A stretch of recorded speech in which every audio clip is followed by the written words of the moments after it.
বিসমিল্লাহির রহমানির রহিম। শ্রদ্ধেয় প্রধান অতিথি জনাব আমির খসরু মাহমুদ চৌধুরী, সম্মানিত অতিথিবৃন্দ, আসসালামু আলাইকুম। শুরুতে আমি আন্তরিক ধন্যবাদ জানাই আয়োজকদের, যারা আজকের এই সুন্দর আয়োজনটি করেছেন, যেখানে আমরা সবাই আমাদের ভিন্ন ভিন্ন মত, পথ ও অবস্থান প্রকাশ করার সুযোগ পাচ্ছি। আজ আমরা যারা এখানে উপস্থিত, আমরা সবাই একরকম নয়। আমাদের আদর্শ আলাদা, অভিজ্ঞতা আলাদা, দৃষ্টিভঙ্গিও আলাদা, কিন্তু তারপরেও আমরা একসাথে বসেছি, আলোচনা করছি, কারণ আমরা সবাই দেশের জন্য, দেশের মানুষের জন্য ভাবছি। আর এই ভিন্নতা নিয়ে একসাথে কথা বলছি, একের পর এক শুনছি।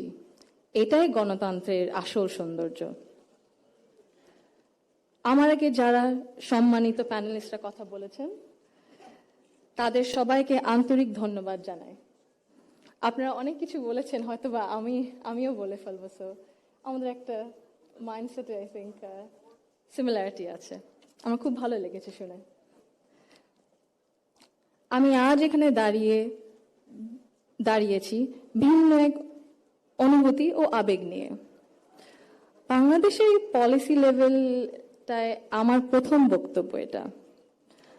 আমি এমন কেউ নয় যার কাছে সব প্রশ্নের উত্তর আছে বা সব সমস্যার সমাধান জানা আছে।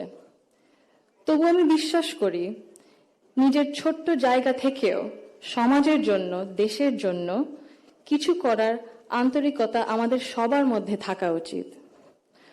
আজ আমি এসেছি শুধু শুনতে, শিখতে এবং একসাথে কাজ করার মনোভাব নিয়ে এগিয়ে যেতে।